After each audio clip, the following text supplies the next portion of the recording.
Rusiyanın paytaxtı Moskva şəhərində Beynəlxalq Qüds günü münasibəti ilə İran İslam Respublikasının Rusiyadakı səfiri və o cümlədən Fələstin Muxtariyyətinin səfirinin iştirakı ilə geniş mətbuat konfransı keçirildi. Mətbuat konfransında Rusiyanın tanınmış ictimai-siyasi xadimləri və çoxlu sayda media nümayəndələri iştirak edirdi. İslam inqilabının rəhbəri mərhum Ayətullah Xomeyni rəhmətullahi əleyhin Ramazan ayının axırıncı cümə gününü Beynəlxalq Qüds günü elan etməsi ilə əlaqədar olaraq, hər il olduğu kimi İran İslam Respublikası və Fələstin Muxtariyyatının Rusiyadakı səfirləri böyük mətbuat konfransı keçirdilər. Digər illərdən fərqli olaraq, bu il Qüds gününə aid konfransa Rusiyanın Fələstin xalqının müdafiəsi ilə məşğul olan təşkilatları da qoşulmuşdular.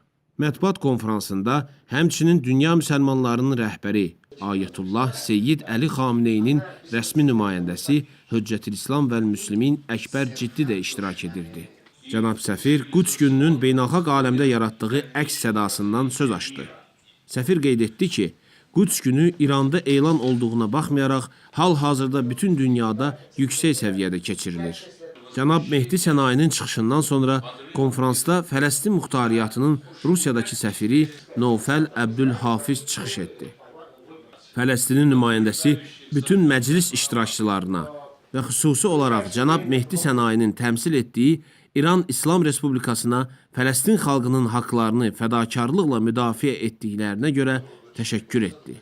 Fələstinin səfirinin çıxışından sonra konfransda Höccətülislam vəl-Müslimin Əkbər Ciddi çıxış etdi. Cənab Ciddi öz söhbətində daha çox İslam inqilabının rəhbəri Ayətullah Xomeyni rəhmətullahi əleyhin Qüds barədə dediklərinə söykəndi.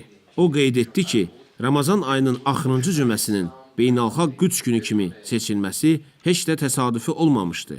İmam Xomeyni həzrətləri buyururdu ki, Beytül-Müqəddəs və Fələstinin fəlakəti fəqət ərazi itkisi deyil, bu müsəlmanların ideologiyasına qarşı təhqir və hücumdur. Cənab Ciddidən sonra konfransda digər ictimai və siyasi xadimlər də çıxış etdi. Çıxışlardan sonra konfrans iştirakçıları jurnalistlərin suallarına cavab verdilər. Я убежден, что в отношении İran İslam Respublikasının və Rusiya Federasiyasının Fələstin probleminin həlli yolları barədə fikirləri üst-üstə düşür. Lakin onu da unutmaq olmaz ki, Rusiya Federasiyasında çox güclü siyonist lobbisi var.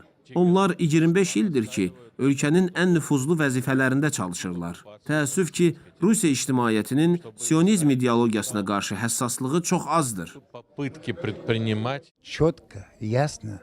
Səmimi qeyd eləmək istəyirəm ki, İran İslam Respublikası Fələstin xalqının mübarizəsini uzun illərdir dəstəkləyən çox nadir ölkələrin ən başlıcasıdır. Digər ərəb ölkələri bu köməkdən narahatdırlar. Amma biz Fələstinlilər bilirik ki, İran heç bir təmənna güdmədən daim bizim arxamızdadır. Emin Abbaszadə, Vüsal Abbasov, Səhər Beynəlxalq Televiziyası, Moskva.